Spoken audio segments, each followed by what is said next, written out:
All right. Welcome into the Jets Afterburners podcast. I am your host, Liam. And ladies and gentlemen, we are being joined by a very special guest. This man is an author. He is a lifelong Jets fan, as well as being a Jets season ticket holder. Ladies and gentlemen, Jason Klein has joined the Jets Afterburners podcast. Jason, how are you doing tonight?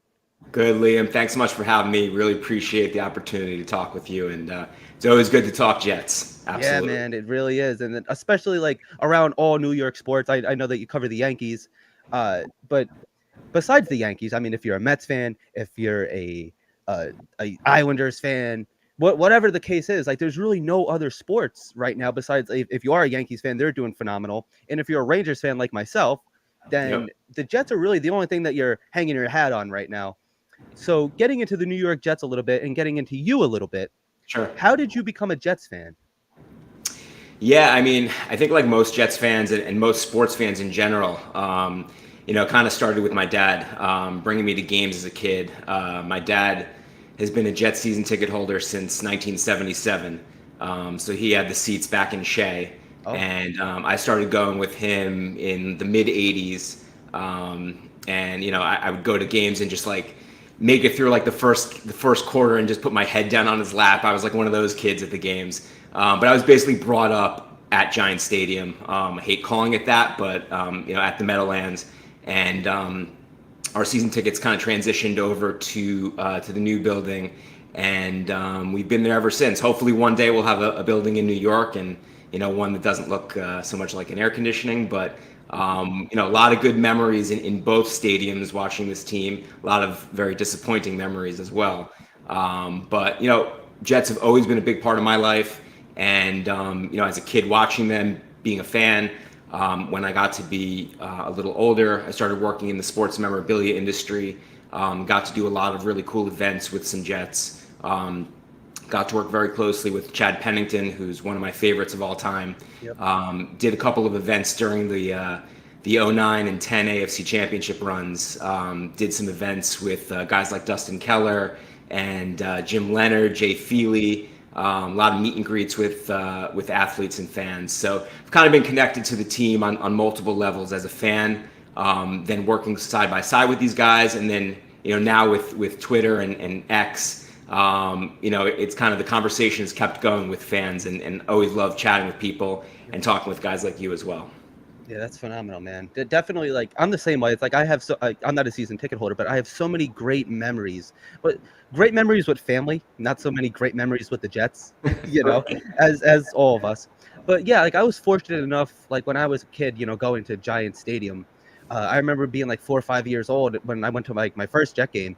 And it was the Jets were playing at home against Miami, and I remember Wayne Corbett ran it in for a touchdown, and like my dad was next to me. I went with my dad, my uncle, my cousin. Like I'll never forget it, And like everyone next to me is like going crazy, and like some guy spilled beer on me, and then like I had this stranger that picked me up, like, the guy behind me. I have no idea who the hell it was. Right. My dad's just like so like into the moment and everything, But it's like stuff like that. Like I'll never forget those moments. And then every year I try to get out to a couple games. I actually last season almost bought season tickets.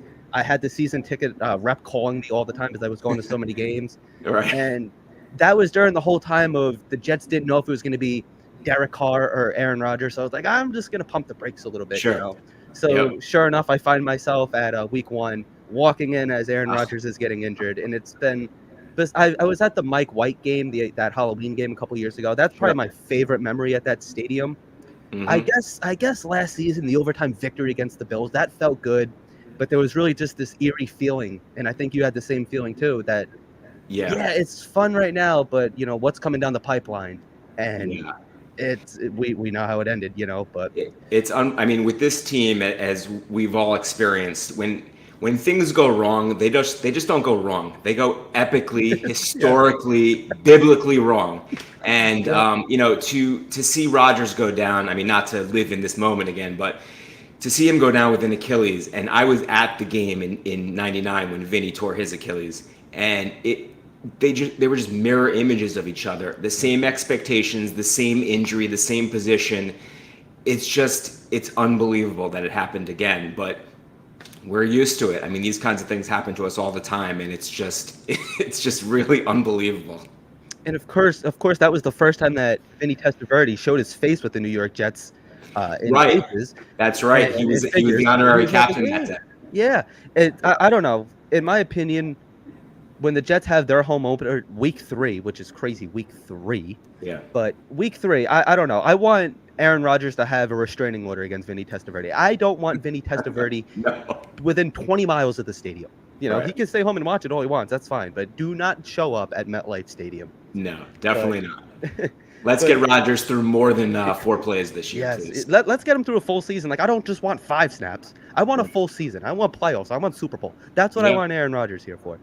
But I guess just picking up at the end of that dreadful season, how Yeah. down were you, like, on the coaching staff, on the team itself? Obviously, Zach Wilson doesn't really matter since he's not here anymore.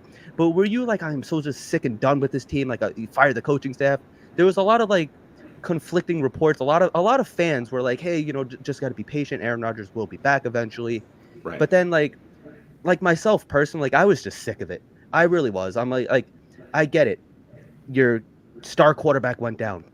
But if you look at teams like the Browns, a couple other teams, you had guys like Browning filling in. You had a bunch of backup quarterbacks that were Yeah. still sneaking into the playoffs, or still at least just being competent throughout the season. It seems like when Aaron Rodgers went down, everyone just kind of gave up and said, well, guess we'll have next year.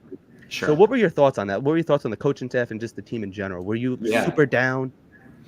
Yeah, I mean, living through the Kotite years and more recently the Adam Gase years. I mean, I've seen really bad football, and I've been dejected, and I've had no hope. And yes, I was one of those fans who was rooting for losses at the end of seasons, just because, with big picture in mind, I wanted the franchise quarterback. I wanted to get Trevor Lawrence. Years ago, I wanted to get Mariota. And it just never made sense to me to, the players are always going to win at the end. They're going to try to win. It's their job. They're trying to protect their contracts. I understand that. But I'm always looking big picture with this team because I want that Super Bowl. And anything that's going to get me close to that, that's what I need to do. So at the end of this past season, I don't think I was as dejected as a lot of people were. I wasn't as down on the coaching staff only because I felt like the plan was still in place. Like, there have been Jet seasons where the season ends and you have no idea what's going on. I mean, with guys like Gase, I mean, we had no direction. We had nothing was in place that you felt was setting us up for success. With Saleh and more importantly with Joe Douglas, I believe in Douglas and the players believe in Saleh. So I think those two things are really important. Douglas, he hasn't hit on every pick, obviously. But he's done some really nice things, and I think he's done them really intelligently. And you can see the plan being put in place, and he has so much respect around this league. You watch him in the draft room, in the great footage the Jets give us on their One Jets Drive. You see the maneuvers, you see the discussions behind the scenes, and he knows what he's doing. And so I trust Joe Douglas will get this done, and because of that, I felt like just get Rodgers healthy. Let's build up the line around him, which they've done, and let's get some more weapons for him, which they did, and let's keep this guy healthy and see what we can do. And I know Rodgers said in the press conference the other day, if he doesn't do his job the way he can, they'll all be gone. I think if that happens, that's fair. Then we move on and we start over again. But to pull the plug after not even getting a full game with this guy at quarterback, I just think would have been unfair to the staff in general and to the fan base, because we would have been starting over again and we never would have gotten to realize the opportunity with Rodgers as the quarterback. Yeah, definitely. And the thing with Joe Douglas too, I feel like this was his best free agency class. I mean, like it's only paper right now, so we can't necessarily put a grade on it until we see these Sure. guys on the field. But with that being said, looking specifically at the revamped offensive line, because the offensive line, when Joe Douglas first got here, he said that was his main priority, Yeah. that he was going to fix the offensive line. He went out, he got Ryan Khalil, you know, not really great, but uh, just looking at, you get one of the greatest offensive linemen of all time in Yeah. Tyron Smith. And then you get Olu in the draft. You have Morgan Moses. You got John Simpson, who's a little bit of an under the radar player. Elijah Vera Tucker coming off of an injury. Yep. Where last year, I felt like the offensive line was better than what people were saying, but it was a lot of what ifs. You Sure. know, what if Elijah Vera Tucker isn't ready because he was coming off of another leg injury? You know, where it was, what if Mekhi Becton can play? What if he can't play? It was just like a lot of more questions than answers. Yeah. So, what are your thoughts on this revamped offensive line? Do you think that this is a offensive line that is, if healthy, one of the best in the NFL right now? I think it can be. I mean, I'm excited. Obviously, adding a guy like Tyron Smith is huge. With Olu behind him, learning and from his idol, I think is a great opportunity for him. I've always said that I was really frustrated and disappointed that the Jets could never get a franchise quarterback to play behind guys like Nick Mangold and D'Brickashaw Ferguson and Damian Woody when we had that line. I felt like that was a great opportunity to win with those guys. And I feel like now we might be setting ourselves up for another opportunity like that with Tippmann potentially at center for a long time. You've got, Olu coming in the next couple of years could be our stable product at left tackle. AVT coming off of, the injury this past season. If he can stay healthy, I mean, I love that he's so adaptable to different positions, but I love that they're taking the opportunity to really fixate him at that right guard position, where I kind of equate it to what the Yankees did years ago with Java Chamberlain, when they kept moving him between starter and reliever and they just ruined his career. Yep. And I'm really happy that the Jets are not going to do that anymore with AVT and just leave him, let him learn and grow into that position. And I think if we stay healthy and this line protects the way that it can, it's just going to make everything else so much better. It's going to give Rodgers the time he needs to get going. It's going to protect well for Brees to get moving, and you're really going to see that translate into the offense as a whole. And listen, it all starts with the line. We know that, and I think the Jets are in a great position. Health, obviously health is important, but if they stay healthy, I think this really could be a very special offensive line for sure. And not only just the offensive line, but like what a lot of these older players, I heard Aaron Rodgers say it a couple of days ago in his press conference, that these older players, it's not like the way it used to be where like Brett Favre could care less about Aaron Rodgers. It's not my job to teach him, like, that whole thing. Where you have like Morgan Moses, you have Tyron Smith going up to these younger players, giving them advice, coaching them up. And Yeah. that's something that Aaron Rodgers did a lot last year too, where he was helping the defense. He was telling Sauce that when Garrett Wilson's going this way, like, this is what I'm seeing against your defense. So it's just making everybody better. Getting into some more of these free agent moves, like, what are your thoughts on guys like Mike Williams and so forth? Yeah, I mean, it's huge. If Mike Williams can stay healthy and we keep giving him those Taylor ham and eggs, then I think he's going to be a great fit for this team. A really nice duo with Garrett Wilson. I think Mike Williams has the experience as a veteran, and then adding obviously Malachi in the draft, who we all know Rodgers had a hand in that decision to pick him. But I think that specifically Mike Williams is that guy to kind of replace the Corey Davis that we don't have anymore, and kind of get that number two, where you're not going to get as many. You're not going to get everybody fixated on Garrett as much, and that's going to open him up to break through. You're going to have Brees coming out. You'll be able to get the ball to Conklin and kind of move the ball around a little bit more. And I really think that they're going to have a more wide open offense this season because of that. Yeah, and you don't need Aaron Rodgers to be the guy that's throwing 40 touchdown passes and 4 interceptions like he was during his MVP season. No. I am completely okay with them pulling it back a little bit, playing some boring football, and just having Brees Hall run that ball down their throats. Like, I kind of want the offense, and I think it will, run through Brees Hall. And I'm completely okay with that. And not just Brees Hall. the running back position in general, where you have Izzy Abataconda, and then you have our 2 draft picks. Yeah. I knew that Joe Douglas was going to draft one. Every year since 2019 when or 2020 when he took the general manager position, every single one of his drafts, he has drafted a running back. Yeah. So I knew that there was definitely going to be one. I wasn't really a fan of 2 running backs, but do you see them carrying all 4? Do you see maybe Izzy being the odd man out? I'd seen that a little bit. And do Yeah. you see the New York Jets possibly bringing in a veteran running back, similar to what they did last year with Dalvin Cook? Yeah, I mean, obviously the Cook deal did not work out the way that we wanted. No. But listen, Brees is the bell cow. He's going to get the ball most of the time.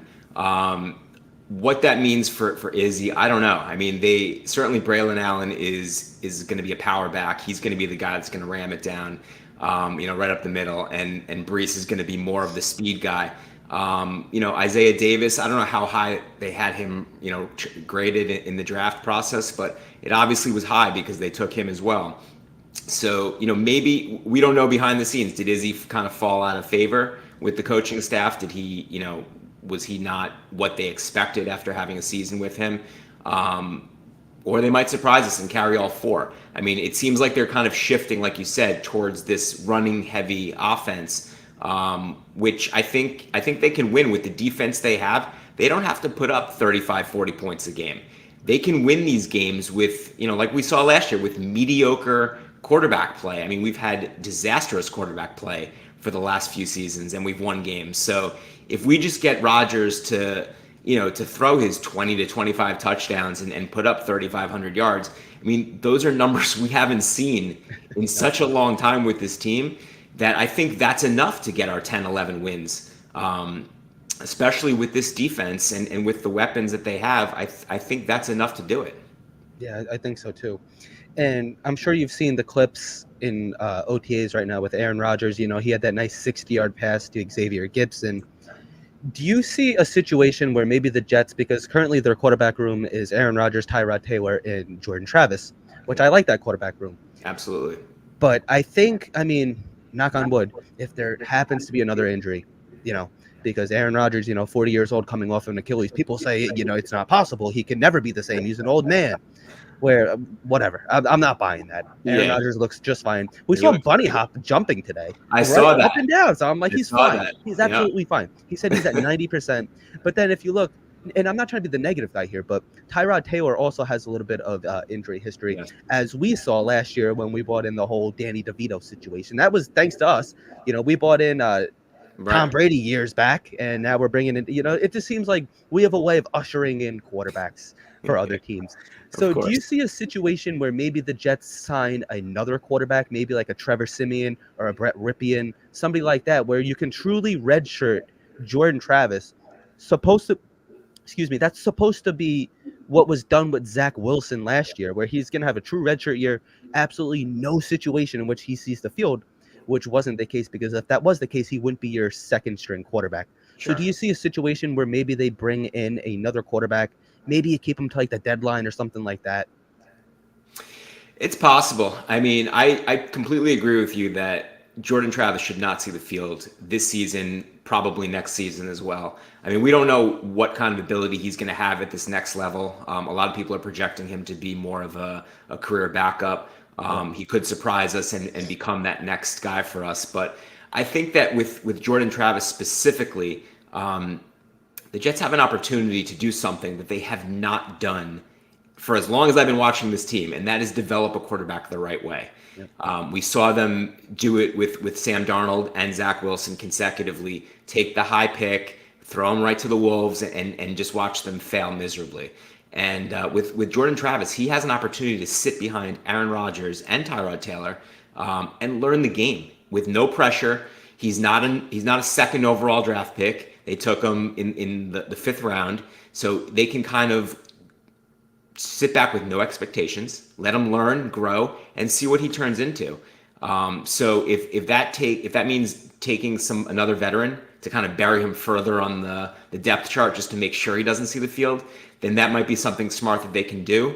But I think for the time being, I love the guys we have. I mean, obviously Rodgers is a Hall of Famer, and Tyrod Taylor is one of the best backups in the league. So they were certainly better set up this season than they have been in many seasons in the recent past. So I'm excited about the quarterback room, as I am with pretty much the entire roster at this point. They really don't have weaknesses, which is crazy to say as a Jets fan because I'm used to seeing this roster with holes everywhere. But they're really, if you go position by position with the other teams in this league, they match up pretty well with everybody, and they really don't have that glaring hole that they have in seasons past. Yeah, and having a quarterback sitting and developing, we have not really done that since the guy that you had mentioned earlier, Chad Pennington, almost 25 years ago. That's right. So it's crazy to think that but also sitting behind Aaron Rodgers and Tyrod Taylor, you're saying that Jordan Travis might just be a career backup. That might boost him a little bit. That might maybe get him into an average starting quarterback. But even if he is just a lifelong backup, hopefully that's just for the New York Jets, because over the past couple of years, how we've seen it, having a good backup quarterback is such an underrated, it's such an underrated position to have. Where it's like you need to have a competent backup quarterback. And if we maybe in a couple of years, maybe like there's a quarterback that we're not even talking about that shakes loose, maybe like a Justin Herbert or something like that. Like, I'm not going to give a specific name, but if you have like one of these quarterbacks that maybe you could usher into the New York Jets, he goes down, you have somebody that's been sitting in the system for the last couple of years, even if it is a clean house situation where a new coaching staff, new scheme, all that kind of stuff. So that is definitely, I mean, we haven't had good backup quarterbacks in years. No. And it's really, I think all the ingredients are kind of there for Travis. I mean, like I said, he doesn't have the high expectations. He's coming off of an injury in college. He played for a big time program in college, and he certainly has the pedigree to play at the next level. And he's going to get to do it behind, like we said, like a Hall of Famer and Tyrod Taylor. It's the perfect environment for him to learn and to grow with this team. And who knows? I mean, he might surprise us. It's been done before. Guys who are projected to be career backups turn into superstars in the right environment. And, hopefully Jordan Travis is that guy for us. Because like I said, I would love to see them get a franchise quarterback just once. Just give me one young franchise guy who can take us for 10, 15 years. Yeah, that's all that we really need. And sticking with the offense for a little bit, the tight end position is a position I want to touch on, where I think it's such an underrated position for the New York. I feel like we're solid at the tight end position.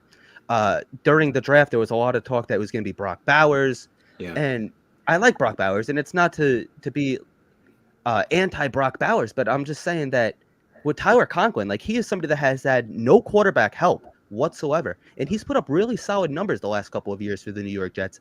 And then you have Jeremy Ruckert, that, in my personal opinion, I think he is poised to have a breakout season. And then don't forget, we have Kuntz and we have Kenny Yeboah right now on the practice squad. Do you see the Jets possibly carrying all four tight ends? Because recently Aaron Rodgers has spoken very highly of Zach Kuntz. Do you see a situation where that maybe him and Kenny Yeboah can make the 53? Yeah, I think so. I mean, obviously it's going to be a numbers game when you get down to that point, but I think, the tight end position is going to be a big position this year for the Jets. I was with you. I was kind of looking at Brock Bowers as a possibility just because his skill set would have fit in perfectly with this team. But, obviously I'm happy with getting Olu in that first round because he's going to be our left tackle, hopefully for the next 10, 15 years. But the tight end is a position where, especially we don't know how nimble Rodgers is going to be after the Achilles. And obviously being, the age that he is at this point. So the tight end is going to be that weapon that he can really dump off to and use as his security blanket. So, guys at the bottom of that tight end chart, like, Yeboah and Kuntz could be very valuable, especially, we've seen it happen before with injuries where you're down to your second, third, and fourth string guys. So I would not skimp at the tight end position for sure. Yeah, definitely. So before we move over to the defensive side of the ball, I put the link in the chat if anybody would like to call in. We have Jason until 9:30. If anybody wants to call in afterwards for a little bit, I'll bring some callers on. But getting into the defensive side of the ball, oh, I'm getting a weird echo. You hear the echo on my? Is that me? No, you're good. I hear you. I'm hearing an echo on my headphones. Then, oh, there it goes. Maybe that's better. Oh well, it wouldn't be the Jets Afterburners podcast if there wasn't some type of technical difficulty. I had Green Bean on Monday, and it was just like a train wreck. Not on his end, on my end, 100%. You know, and he was comforting me. They call me Freeze Bean. You don't understand. You know. So, it's all good. We're Jets fans here. We're used to things going wrong. So right. So yeah, we're not used to something going right. We don't know what to do. This is perfect. Exactly. You know. Oh, Armin hears echo. Sorry, Armin. I guess you're just gonna have to deal with it for now. I don't know what to tell you. I don't know how to fix it. I don't know. But anyway, it's bothering me now too. Anyway, getting into the defensive side of the ball, looking at the safety position, that seems to be actually one of the weaknesses on the team. Do you see a situation where maybe they go after a Quandre Diggs or they go after a Justin Simmons, or do you think that they're just gonna roll with what they have right now with Tony Adams and Chuck Clark coming off of an injury? Yeah, I mean, I think, Joe Douglas has proven that he's always looking to upgrade it at any position possible. So, the secondary, I know we were talking earlier about, no holes on this roster, but you're right. Safety is a position that they definitely could use some help. Maybe a guy like Stiggers steps up and, he's certainly one of the best stories from the draft. And I would love to see him make a contribution on this team early on. The corners are set. We know who that's going to be. So that safety position, I'm sure Joe is working the phones and seeing what's out there just to solidify everything he can, because we know this is an all-in year. We're not going to cut corners. We're not going to try to get by with what we have. He's going to push everything to the center of the table and try to get the best roster possible. So, yeah, I mean, I think if they are going to upgrade any position, safety would probably be the one. Yeah, I could see that too. Thank you, Nick. I tried that. I don't know if it's going to work, but it sounds a little bit better now in my headphones. But yeah, no, 100% with the safety position. Now, looking at the defensive line, which was always a strength of Robert Saleh's defense, Jeff Ulbricht's defense. I'm going to see if I could actually turn that back on as I talk to you here. With the defensive line, they had obviously lost JFM. They had lost Al Wood, Jefferson, a bunch of guys. You see a situation where the defensive line actually works right now with what they have compared to where they were. You see them taking a step back? What do you think bringing the No, I mean, I think that line is solid. I mean, yeah, they lost JFM. They lost Bryce Huff. But they brought in Hassan Reddick and they brought in Kinlaw. I mean, this line is stacked. You've got, Quinnen up there. They're going to be a really formidable unit to deal with. And I'm excited about, I mean, the whole defense is stacked. I mean, obviously we mentioned safety as being a weak spot, but I'm really excited about the defensive line specifically. And, we talked earlier about the importance of the offensive line. The defensive line is right up there as far as importance goes. And I think they did a really nice job making decisions. You hate letting guys like Huff go and Franklin Myers, but I think they made the right decision based on where we are right now and what our needs are. And so I'm really happy about the moves that they made in the offseason on the line. Yeah, definitely. Charles, I see you backstage. We'll be bringing you on in a few minutes here.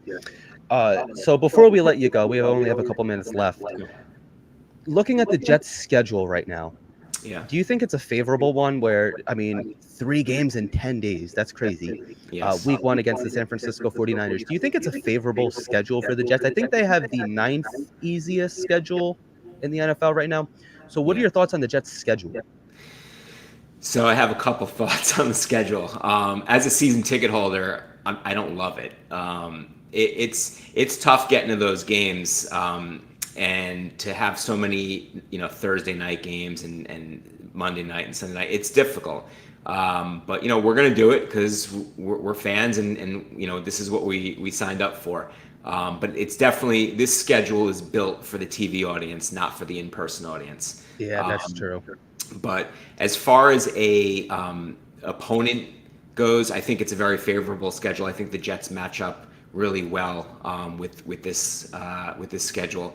The one thing from a player standpoint that I don't love is, football is such a game of routine and repetition, and it's going to be very difficult for them to maintain any kind of a routine where you've got, 1 week you've got 4 days between games, then you've got 7 days, then 9 days, then you're going to London. I mean, they're all over the place. So, those Sunday at 1 o'clocks are so nice for not only fans and for players as well. But they're not going to make any excuses. They're going to go out there and do their job. And whatever time of day, whatever day of the week, just go out and win the game and prove that you're better than the opponent. And I think this season the Jets are going to do that, hopefully more often than not. Yeah, they're big dogs, so they can continue to run with the big dogs, or they can stay on the porch. Absolutely. So it's really their choice. So the last question I have for you is, I had to ask you, what is your record prediction?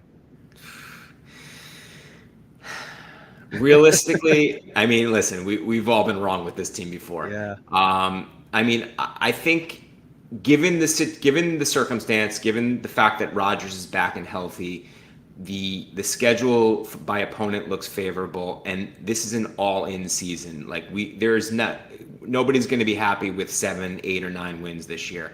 I think the minimum we need out of this team is 10 to kind of justify what we've gone through and the roster they've put together. I think more importantly, rather than fixate on a number, let's get to the playoffs. Let's win a playoff game. Can we get a home playoff game? Because it's been so long. What was the last home playoff game we had? The one against the Colts, the 41-0 game against Peyton Manning. I didn't know we could have those. I didn't know that we could have home playoff games. It's unbelievable that it's been that long. I've been going to Jets games since I was 5 years old. I've been to 2 home playoff games: the Jaguars game in '98, the Keyshawn game, and the 41-0 against the Colts. And since then, it's been nothing. So I think this season would be, I'm not going to say I'd be satisfied with just a home playoff game, but I think that would be the start. I want a Super Bowl. Like, yeah. I want to see it happen once. And this is the closest I think we've been to having that be realistic. So I think I would love to see them get to a Super Bowl. If they ever got there and lost, I would be devastated. But I think just getting there would be a huge, huge milestone for this roster. And then I think we might have, a lot of people have said the 2-year window was last year and this year. I'm hoping the 2-year window is this year and next year. Just give us 2 cracks at this with Rodgers, and then let the chips fall where they do, and we'll take it from there. But I just want an opportunity at a Super Bowl. That's it. From your lips to God's ears, man. Jason, you have been fantastic. Thank you for coming on. So before we let you go, where can people find you on social media? Sure. You could find me on all the socials. My handle is @byJason Klein. I'm on Twitter /X, Instagram, Facebook, TikTok, wherever. So @byJason Klein. Perfect. All right, Jason, thank you so much for coming on. I had a blast doing this with you. We got to do it again soon, man. Definitely, for sure. Let me know. All right. Have a good one. Thank you for coming on.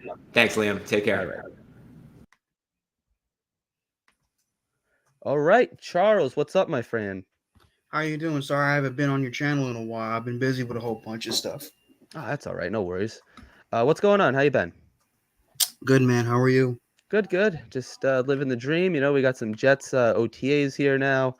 Finally something to talk about. I mean, it's hard to analyze, guys in T-shirts and shorts, but when you have like 60-yard passes from Aaron Rodgers to Xavier Gibson, it gives us something to talk about and something to have fun, something to look forward to, especially if you don't have a team right now, where if you're a Mets fan, or if pretty much if you're not a Yankees or a Rangers fan, then you have really nothing to look forward to besides the New York Jets right now. So from what you have seen in OTAs, what are your expectations right now? Like, what are you thinking? You liking what you're seeing? From what I've been hearing, it's been good. Aaron Rodgers is getting better.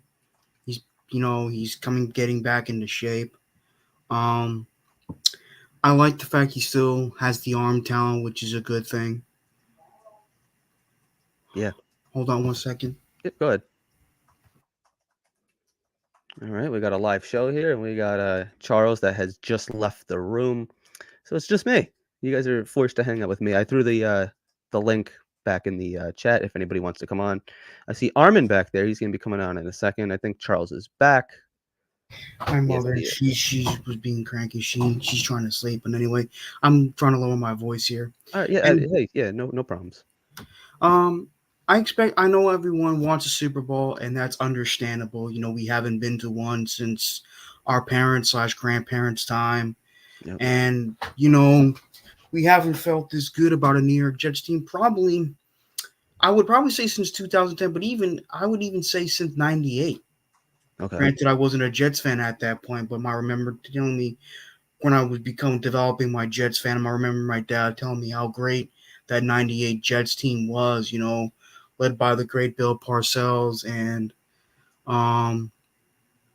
Vinny Testaverde, Keyshawn Johnson, Wayne Corbett, Kevin Mawai, Curtis Martin, yep, Mo Lewis and them boys. Yeah, it was a fun Jets team. I remember watching the yearbook video on that. It was a pretty good video. Yeah, definitely. So the big fella says, Charles, we are going to the Super Bowl and Knoble is coming with us. I think that they're trying to take a little dig at you. Your mom's sleeping, so don't yell at him. Don't yell at this guy. But I know your thoughts on Knoble, so we'll leave it at that. Yeah, anyway, I would love the Jets to go to the Super Bowl, but right now we need to take it one step at a time. We need to make the playoffs. First, we need to compete for the division. First, we need to get through week one. It's, we need to compete for this division. I mean, we haven't won an AFC East title since 2002. Yep.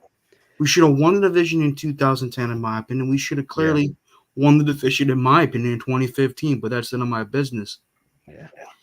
But this is the year where, look, the Patriots, they have no more Tom Brady and Bill Belichick. The Bills are taking steps backward instead of taking steps forward. They've missed their window. The Dolphins, you don't know what you're going to get from them when it comes to the cold weather as well as playing against good teams. Yeah. So we got to see, man. We have to take advantage of this. And from what I've heard, I didn't exactly watch the video, but Ian from Jet Central, huge shout out to him. He just made an announcement that Robert Saleh is going to get more involved with the offense. And my response to that is, it's about damn time. Yes, he's a defensive-minded coach, but what made Bill Belichick, Andy Reid so successful is that they get involved with the entire team. Not just with their forte, but with the entire team. What made Bill Parcells a legend?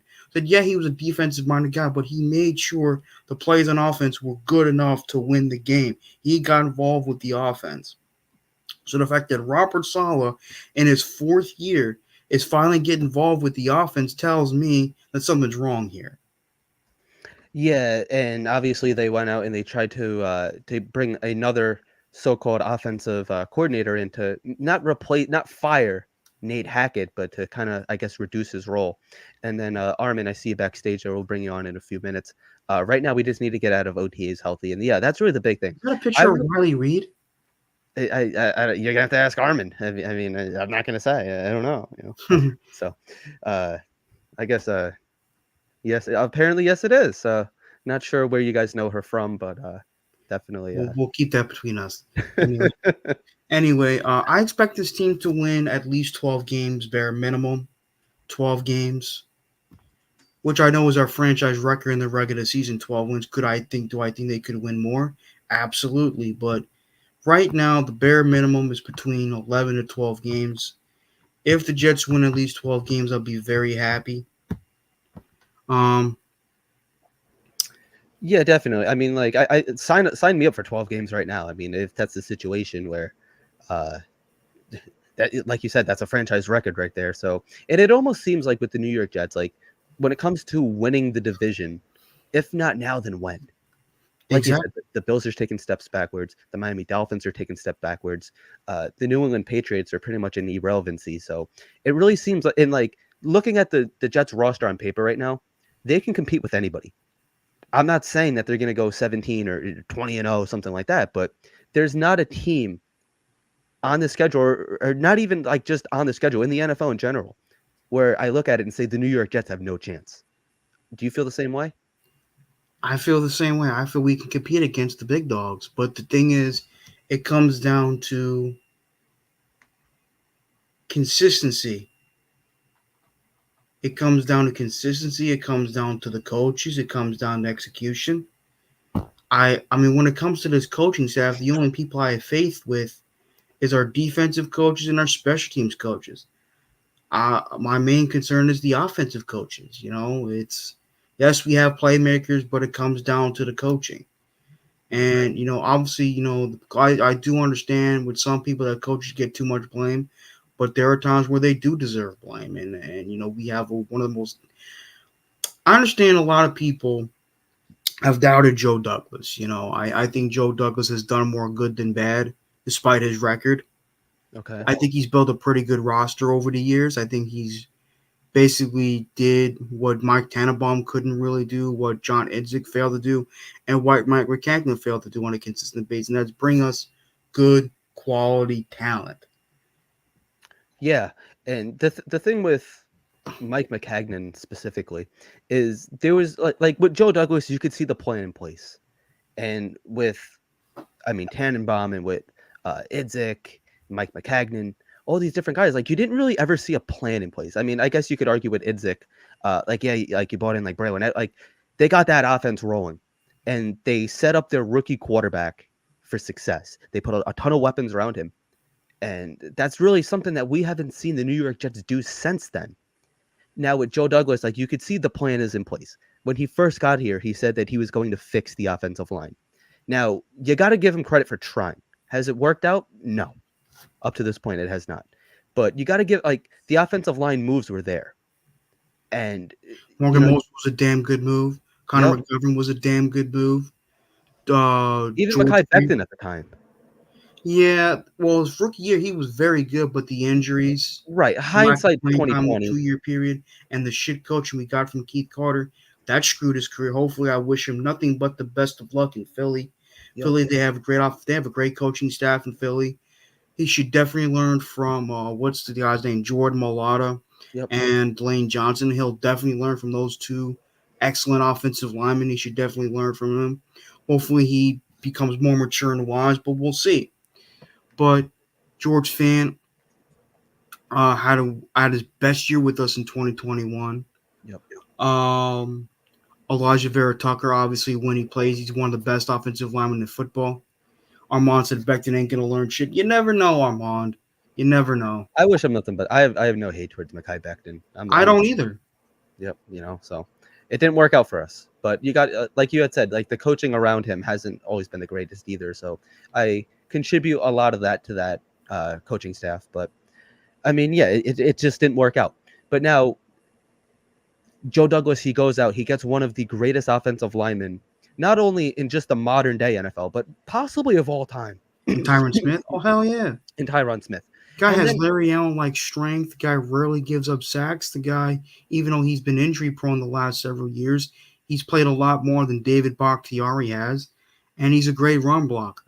Plus, we got the guy, Olu Fushan, that everyone compared Tyron Smith, that he was compared to Tyron Smith, as well as the Brickashaw Ferguson. Plus, he'll learn. Thank you, big fella. Yeah, thank you, big fella. Thank you for tuning in. Definitely call in sometime. Tune in more often. Love having you here. Thank you, big fella. I'm really just happy. I'm sorry, I'm going a little bit. I'm really just happy that we'll get you on in a few minutes, Armand. I promise. I'm really just excited for this season because Tyron Smith, I don't think he'll play a full season, but if he does, God bless him. He hasn't played a full season since 2015. And hopefully, I'm glad we got Morgan Moses back. I'm definitely looking forward to see what Mr. John Simpson does. Yep. He's a nasty run blocker.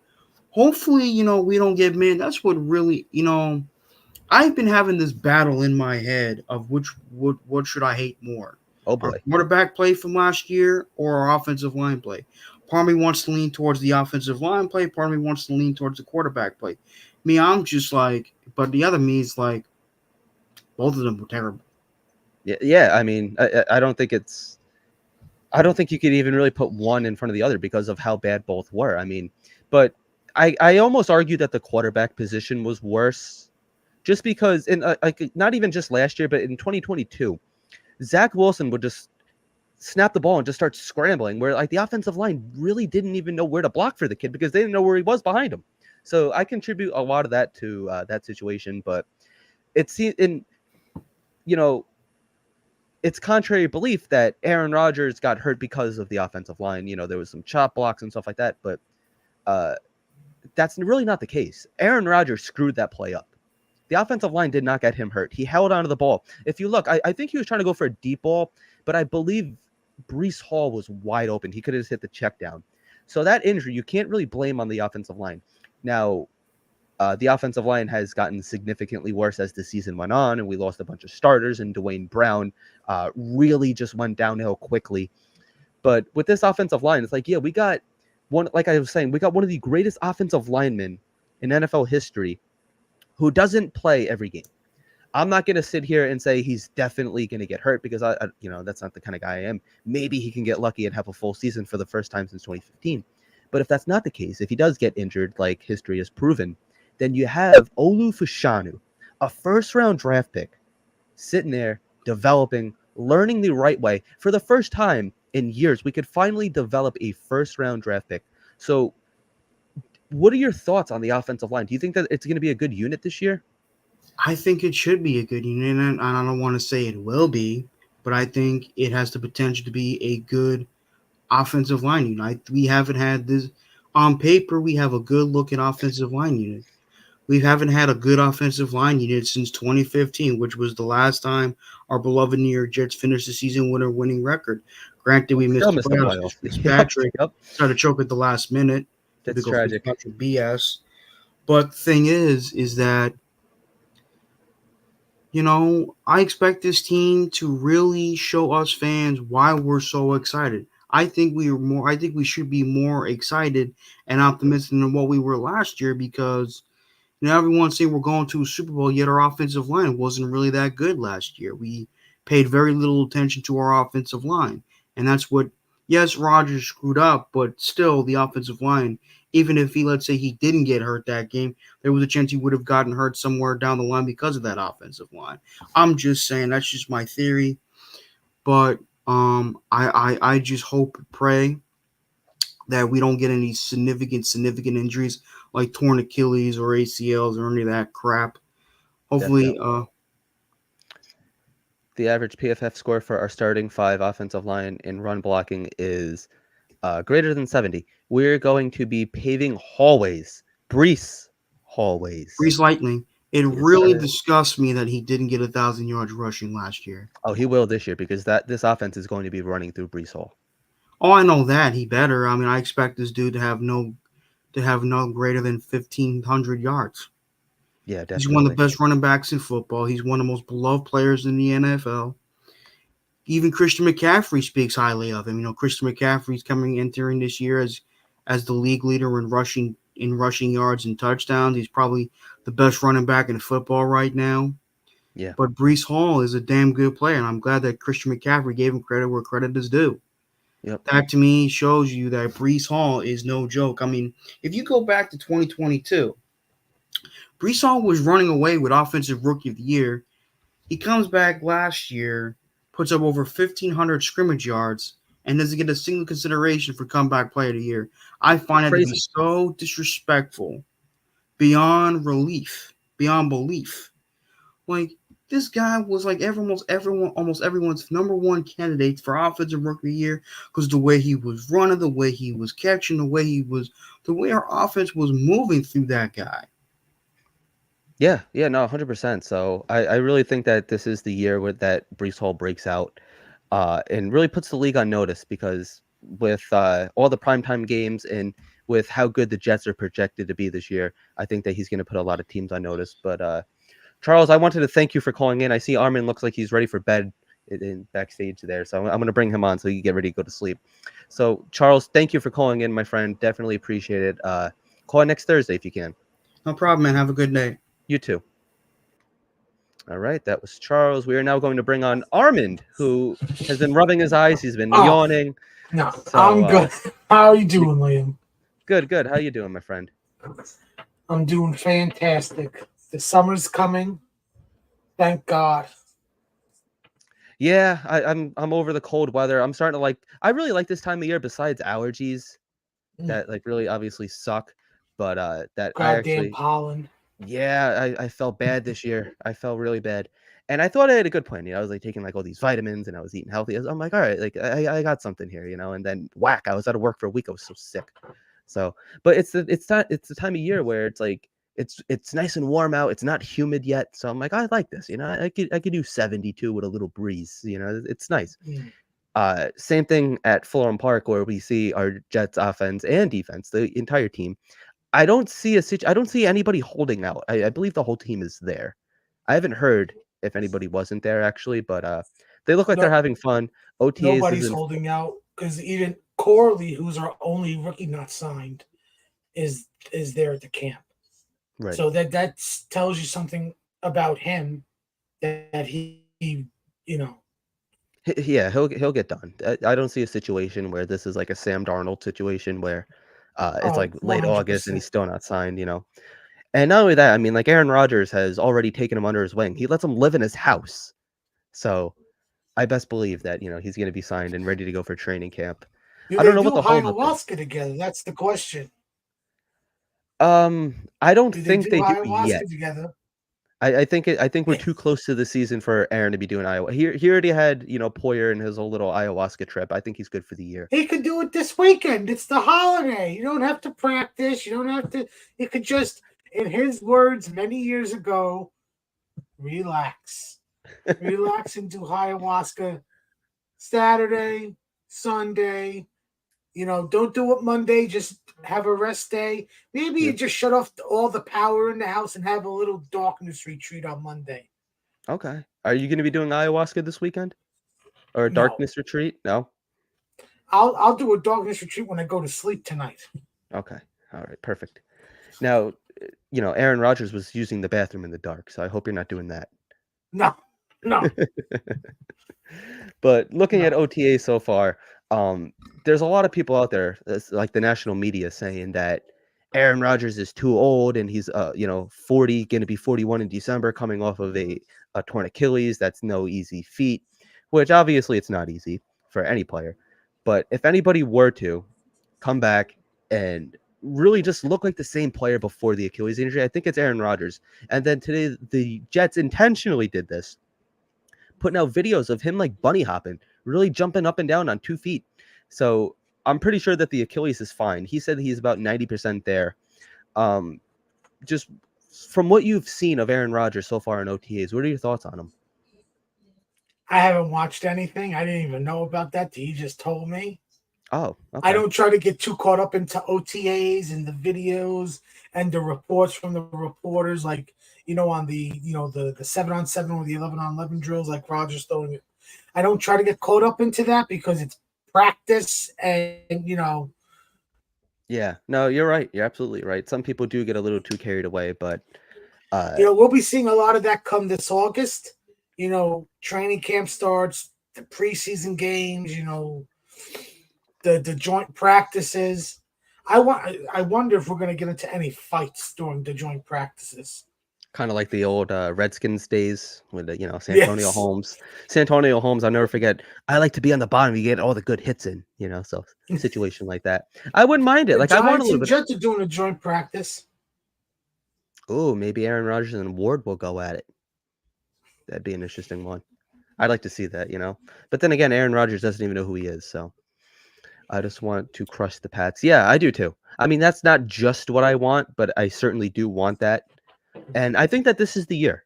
I think that this is finally the year that we can blow out the Pats and really put that. I mean, yes, we have the one win this year, but before that, it was 0-14, 0-15.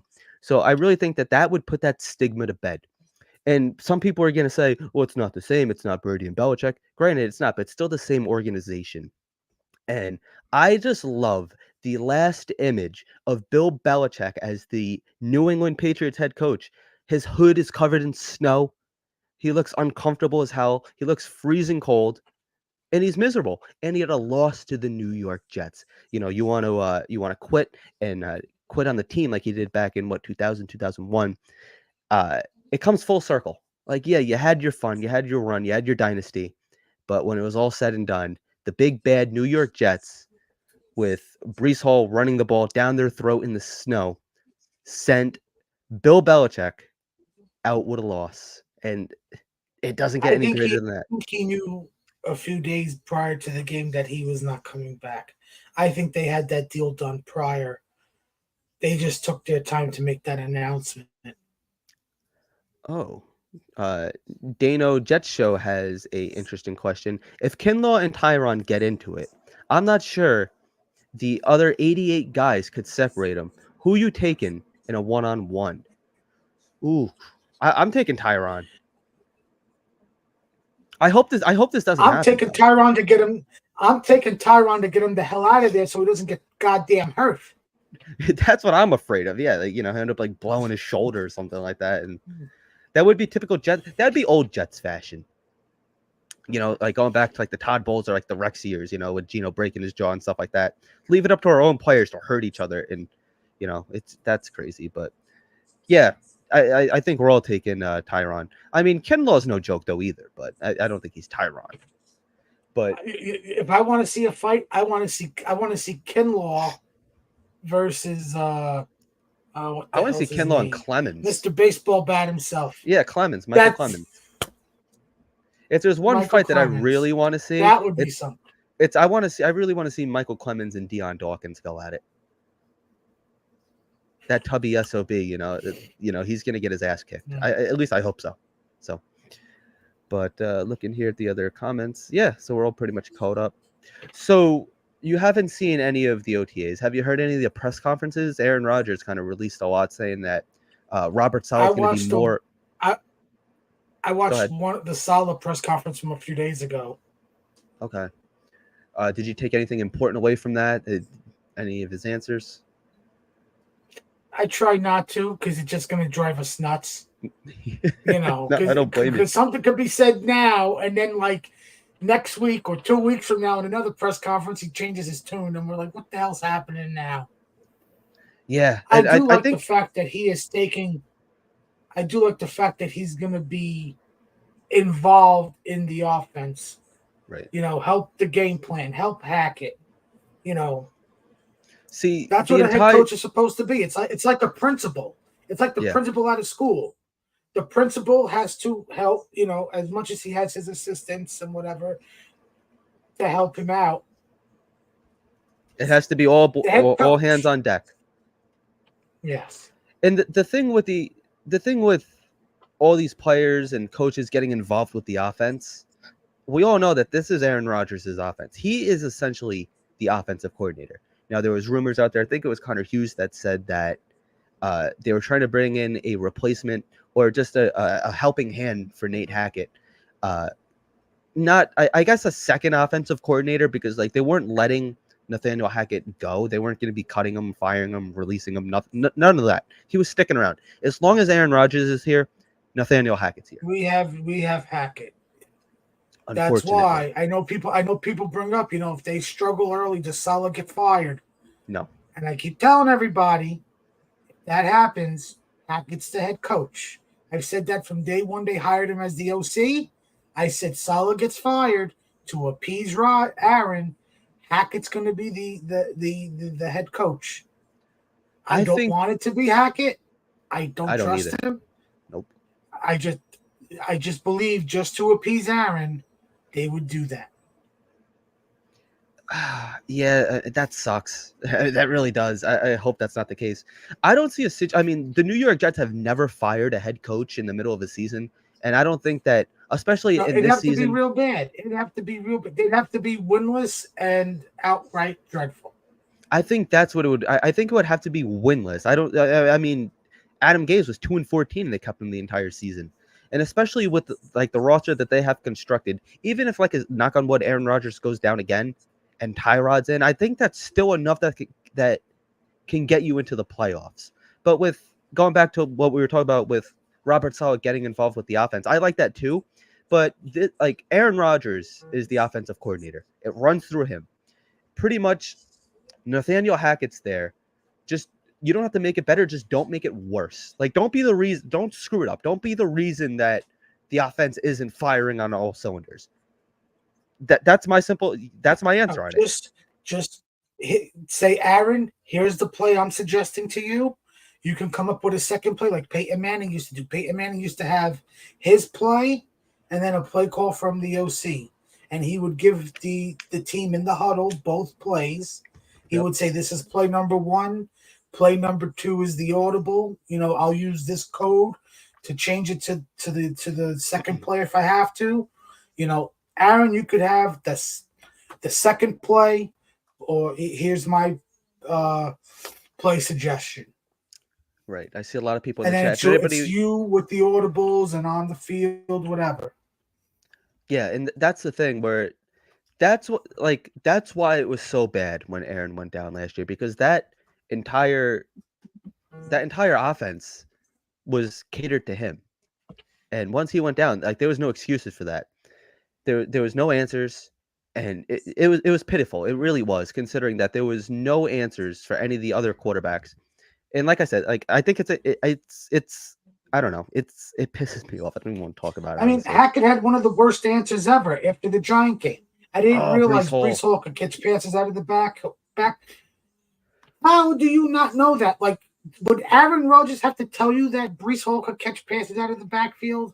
I know. If he was crazy. Playing? But how do you not, as a anybody in the chat? I almost left the studio. If anybody in the chat wants to call on, the link is in there. This is gonna be the last time I'm taking callers on for the evening. So if anybody wants to hop on, feel free to do so. I do deserve credit for getting the week 1 matchup correct. Yes, you do. So what was that? Did you have an inside source? Just your gut feeling? I wish I had. You're not Matt O'Leary? No, I'm not Matt O'Leary. Armin O'Leary. But I do wish we had Arizona week 2. Just to stay out there? To stay out there, because and here's my theory. I don't know if you've seen this on Jets Twitter when the schedule came out. We could start off 0-1, but then we have from week 2 on. No, let's beat San Francisco.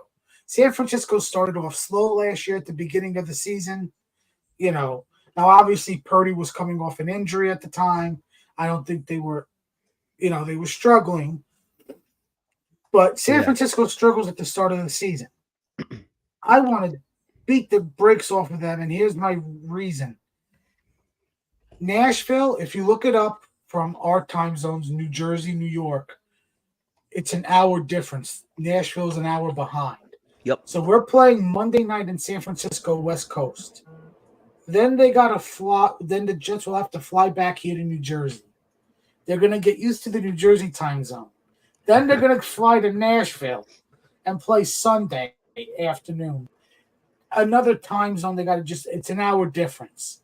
That is going to, I could see literally winning San Francisco due to time zone differences, then losing to Tennessee. What happened to any time, any place, anywhere? What happened to that? Oh, I want them to go 2-0. I think they could go 2-0. I think they could start off 2-0. I think they could start off 3-0. I just think the time zone is a big factor for a lot of teams, and to go from West Coast to your time zone to now to a time zone that's an hour behind is going to be very critical. Yeah, especially playing Monday night, there is a difference.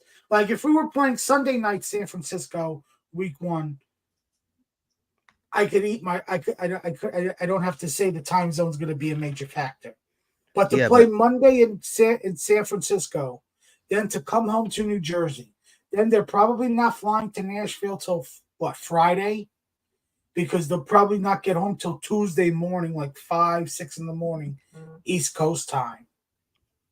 Yeah, and then I almost wonder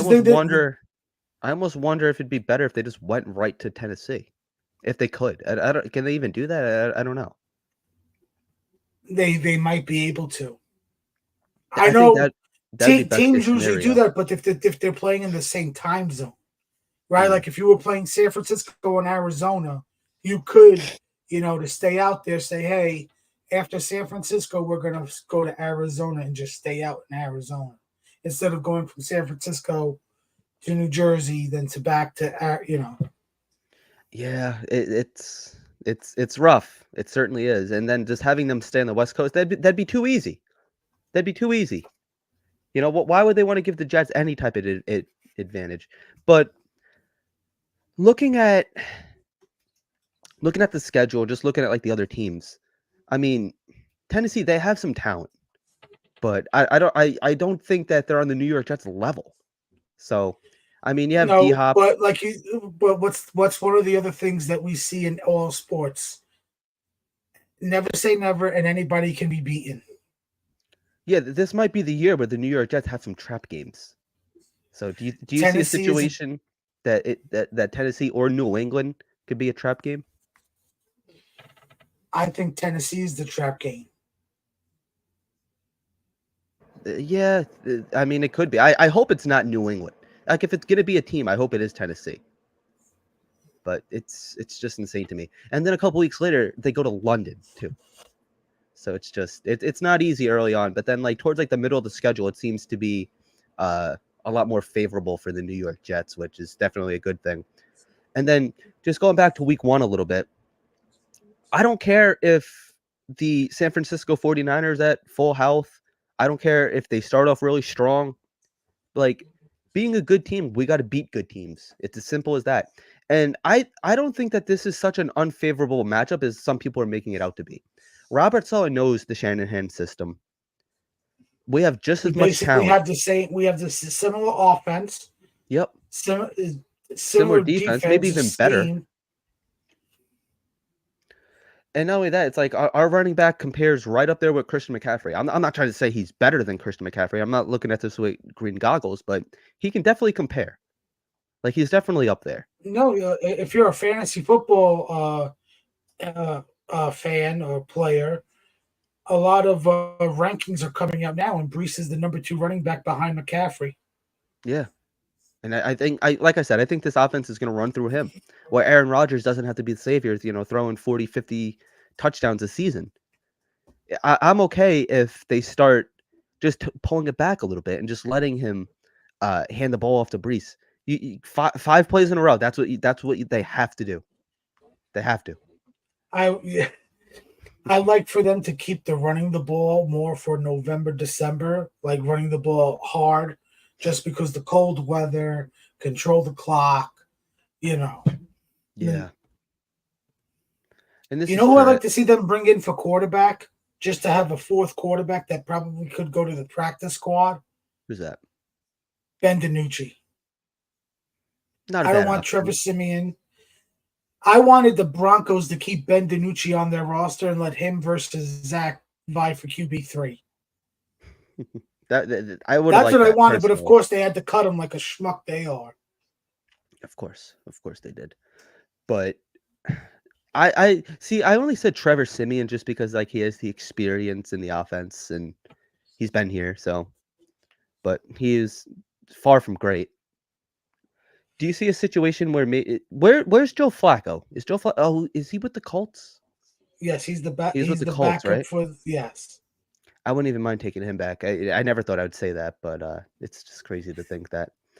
But who knows? Well, So with do you how think?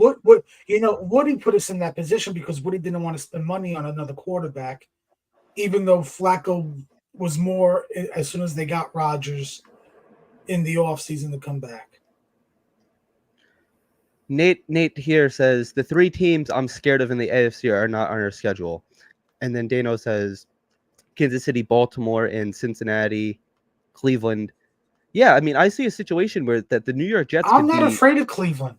I'm not afraid of Cleveland. I'll say Kansas City because of Mahomes. Cincinnati, I can't trust them, and I don't trust them because of Burrow coming off of that leg injury from last year. Well, the same could be said for Aaron Rodgers then, if you want to play devil's advocate. That's the Ravens are always going to be say good. both. Cincinnati's defense is solid. Our defense is better.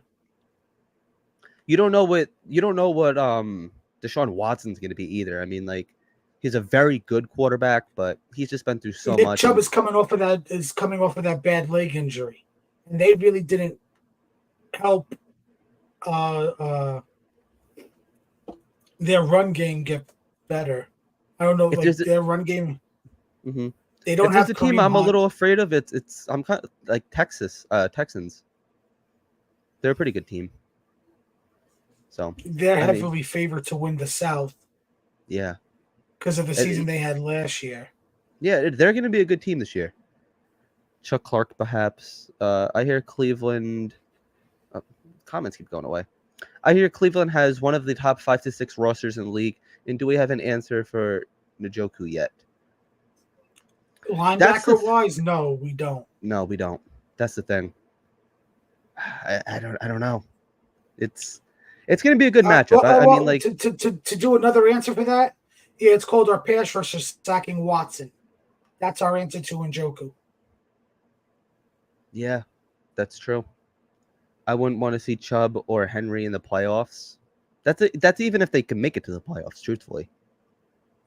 Yeah.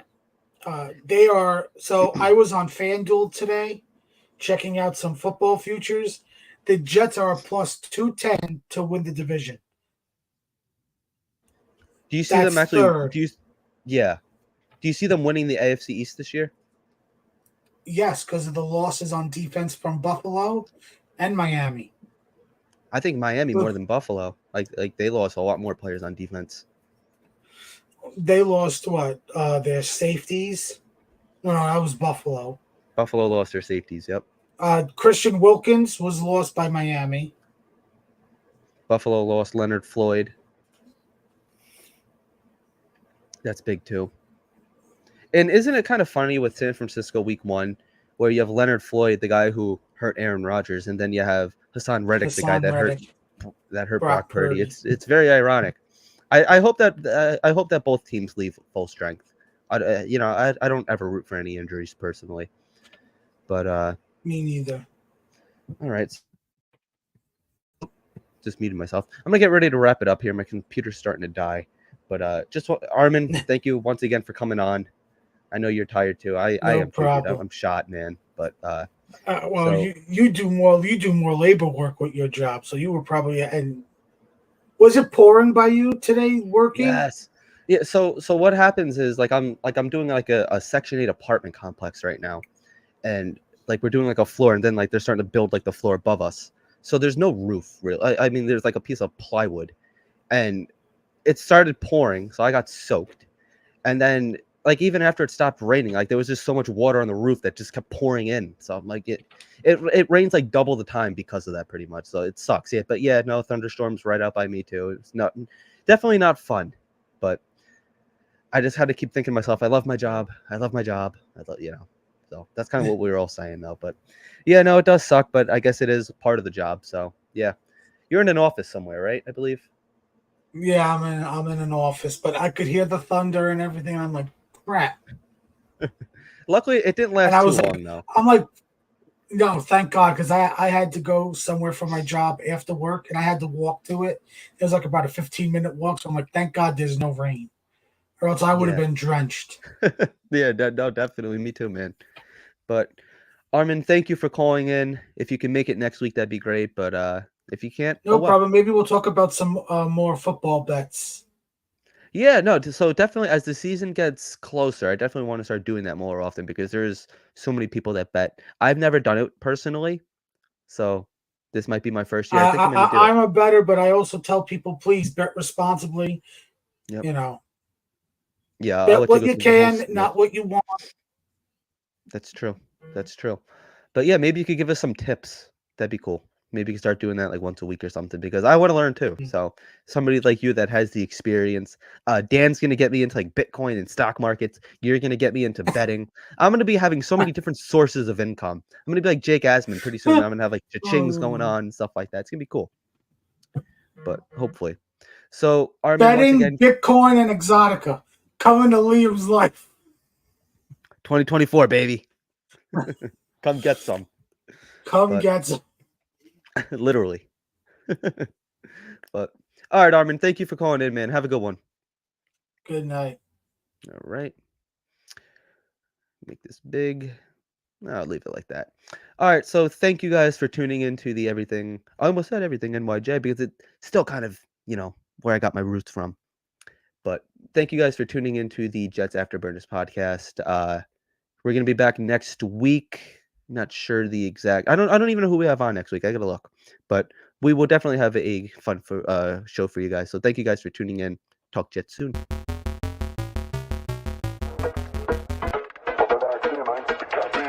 Like